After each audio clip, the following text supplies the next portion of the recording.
Secara garis besar gitu ya, tadi sempat saya dengar pertanyaan ada tentang merek gitu ya. Nah, ini mungkin apa sih bedanya macam-macam merek-merek itu? Nah, dari sisi peruntukan ada beberapa jenis susu formula. Yang pertama adalah susu formula yang berasal dari susu sapi. Ini kayak paling umum ya. Jadi kita bilangnya whole milk based formula. Itu adalah digunakan untuk bayi tanpa indikasi medis tertentu, dapat mentoleransi susu formula dengan baik. Itu kita bisa berikan susu dengan yang berasal dari susu sapi. Kemudian ada juga soy milk based formula, biasanya tercantum ya di kemasannya nama, dan juga ada kalau menurut peraturan Badan POM-nya itu harus dicantumkan gitu ya, tidak mengandung susu sapi seperti itu. Nah, sebenarnya susu berbasis soya ini itu indikasinya adalah untuk pasien-pasien tadi dengan galaktosemia ataupun yang mengalami hereditary laktase defisiensi. Jadi laktase itu kan adalah enzim yang mencerna laktosa gitu ya. Kemudian kita mungkin sering dengar juga ya istilah, oh bayinya lactose intolerance gitu. Lactose intolerance itu biasanya ditandai dengan gangguan atau gejala, tapi terbatas hanya pada saluran cerna. Ya, seperti diare, abdominal pain, flatulence, gitu. Dan biasanya untuk lactose intolerance ini juga sifatnya akut, nggak lama-lama. Maksudnya ketika bayi mungkin dia lactose intolerance, ketika dewasa itu mungkin bisa hilang. Nah, tapi ketika ada indikasi dari dokter, kita bisa gunakan susu formula yang lactose free formula. Jadi itu adalah untuk bayi-bayi yang atau anak-anak yang memiliki lactose intolerance. Jenis susu formula berikut lainnya adalah susu formula dengan protein yang terhidrolisis. Nah, terhidrolisis ada dua, ada yang parsial, ada yang ekstensif. Nah, itu juga ada biasa di kemasannya ya. Kalau dia bilangnya extensively hydrolyzed protein formula, itu adalah diperuntukkan untuk bayi-bayi yang mengalami alergi susu sapi. Nah, jadi beda antara lactose intolerance dengan alergi susu sapi. Kalau lactose intolerance tadi gejalanya sangat spesifik di saluran pencernaan. Nah, kalau udah alergi susu sapi itu ya namanya alergi ya, seperti tanda-tanda gejala alergi pada umumnya. Bayinya gelisah gitu ya, irritable. Terus kemudian bayinya muntah setelah mengkonsumsi susu formula mengandung yang berasal dari susu sapi. Kemudian napasnya wheezing gitu ya, mengi gitu, ada muncul bentol-bentol, kemerahan, diare juga mungkin ada, tapi biasanya itu disertai dengan gejala alergi yang lain. Nah, itu mungkin adalah salah satu indikasi atau gejala dari cow milk alergi. Nah, pada kasus-kasus seperti ini dapat digunakan susu sapi yang proteinnya itu dihidrolisis, sehingga proteinnya itu lebih tidak menimbulkan alergi, karena kan alergi itu paling banyak dari protein gitu ya. Nah, ini proteinnya terhidrolisasi. Kalau bayinya masih memperlihatkan tanda-tanda gejala alergi susu sapi, meskipun udah pakai formula protein terhidrolisasi, nah itu dokter biasanya akan meresepkan formula yang amino acid base. Ya, jadi itu adalah apa namanya, benar-benar nggak ada protein tapi dengan amino acid base formulanya itu. Ini harganya mahal sekali ya. Jadi ini adalah untuk yang gejalanya tidak berkurang dengan gejala alerginya tidak berkurang dengan susu formula yang terhidrolisis saja. Kemudian kita punya yang bahasan kita pada pagi menuju siang hari ini adalah susu formula dengan probiotik dan prebiotik ya, atau tadi disebut dengan simbiotik. Nanti kita akan bahas lebih lanjut. Ada juga susu formula metabolik gitu ya. Jadi ini adalah untuk bayi atau anak yang memang mengalami kelainan metabolisme. Ya, ini harus diberikan dengan resep dokter. Jadi dia kode BPOM-nya itu memang bukan makanan lagi tetapi sudah obat karena dia adalah terapi nutrisi sebenarnya. Ini untuk pasien-pasien dengan kelainan metabolisme seperti maple syrup urine disease, fenilketonuria gitu ya, karena dia mengandung zat-zat tertentu atau tidak mengandung zat-zat tertentu yang memang tidak boleh pada bayi-bayi ini. Kemudian ada juga untuk bayi-bayi dengan kebutuhan nutrisi khusus, misalnya bayinya mengalami gagal ginjal. Itu tentu kandungan elektrolit dalam susunya harus diatur.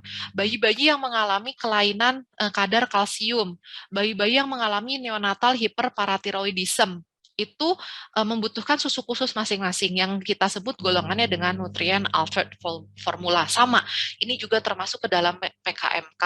Jadi kode registrasinya adalah obat. Ya. Nah, jadi di sini kita bisa lihat ya bahwa nggak semua susu formula itu sama, gitu ya. Kita harus memilih dan nggak bisa memberikan susu formula itu hanya berdasarkan harganya saja atau kemasannya menarik, tapi kita harus tahu kandungan dari masing-masing dan peruntukannya itu sebenarnya untuk apa. Nanti akan saya bahas lebih lanjut. Kalau kita berbicara tentang metode kelahiran anak, tadi sudah sangat banyak sekali dibahas oleh Dr. Zahra, ya, bahwa memang metode kelahiran anak ternyata akan mempengaruhi kebutuhan nutrisinya. Kenapa? Karena tadi yang paling yang paling menjadi perhatian adalah karena pada anak yang lahir dengan sesar itu terjadi gut dysbiosis, di mana bakteri-bakteri baik di saluran pencernaannya itu berkurang, ya, seperti contohnya bifidobakterianya itu berkurang, tapi potentially harmful bakterianya itu meningkat, ya. Kenapa bisa seperti itu tadi sudah dijelaskan oleh Dr. Zahra, ya. Salah satunya adalah karena untuk anak yang lahir dengan metode sesar, dia tidak mengalami paparan dengan mikrobiota yang ada di pervaginam ibu, gitu ya, sehingga dapat mengalami ini gut dysbiosis tadi. Tadi juga sudah sangat dipaparkan, ini sedikit mengulang saja bahwa gut dysbiosis pada anak-anak yang lahir dengan metode sesar itu akan meningkatkan resiko gangguan kesehatan di kemudian hari, yang memang banyak yang berhubungan juga dengan sistem imun seperti infeksi saluran pernapasan, alergi makanan, dan asma di masa kecil. Selain itu juga akan berhubungan tadi dengan obesitas, kemudian radang di daerah saluran cerna, dan juga diabetes mellitus terutama yang tipe 1. Nah, oleh karena itu kita tahu ya bahwa untuk anak yang lahir dengan metode sesar berarti membutuhkan nutrisi yang agak sedikit berbeda, yang goals-nya adalah untuk memperbaiki atau meminimalisir terjadinya gut dysbiosis tadi.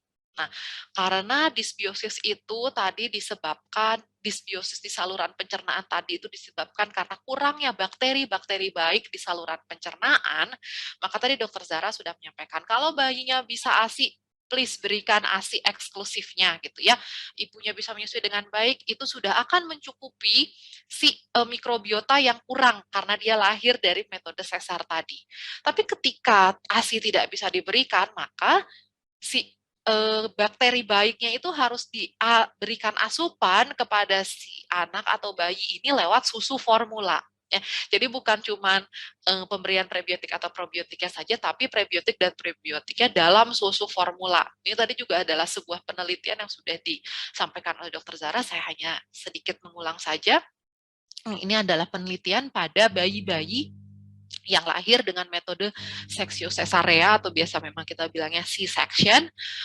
Bayi-bayi ini dibagi menjadi 3 kelompok. Ada yang hanya mendapatkan susu formula basic, susu sapi biasa, kemudian ada yang mendapatkan susu formula dengan prebiotik saja, dan ada yang mendapatkan susu formula yang suplementasinya itu prebiotik dan probiotik. Ya, dimana yang mau dilihat adalah fesesnya si baby ini bagaimana kandungan bifidobakteria di dalam feses, karena itu akan bisa menggambarkan bifidobakteria yang ada di saluran pencernaannya babynya itu. Ya, dan ternyata kalau kita lihat dari grafiknya ini memang pada bayi-bayi yang lahir dengan C-section dan mendapatkan simbiotik, jadi adalah kombinasi prebiotik dan probiotik, itu fekal bifidobakterianya cukup baik, berada di rentang yang cukup baik, sama dengan anak-anak yang lahir dengan vaginal birth atau lewat persalinan normal. Ya, jadi kesimpulan dari si penelitian ini adalah bahwa suplementasi dengan prebiotik SC GOS dan LC-FOS serta probiotik berupa Bifidobacterium breve M16V ini dapat membuat kolonisasi yang cepat oleh bifidobakteria pada hari-hari awal pertumbuhan atau hari-hari awal kehidupan si anak ini. Sehingga diharapkan tadi ya dapat meminimalisir gut dysbiosis yang terjadi akibat karena anaknya ini lahir dengan metode sesar. Nah, sedikit mengulang juga prebiotik. Kata apa sih prebiotik itu? Gitu dari tadi disebut-sebut susu formula mengandung prebiotik dan probiotik gitu. Prebiotik adalah tadi Dokter Zara sudah sampaikan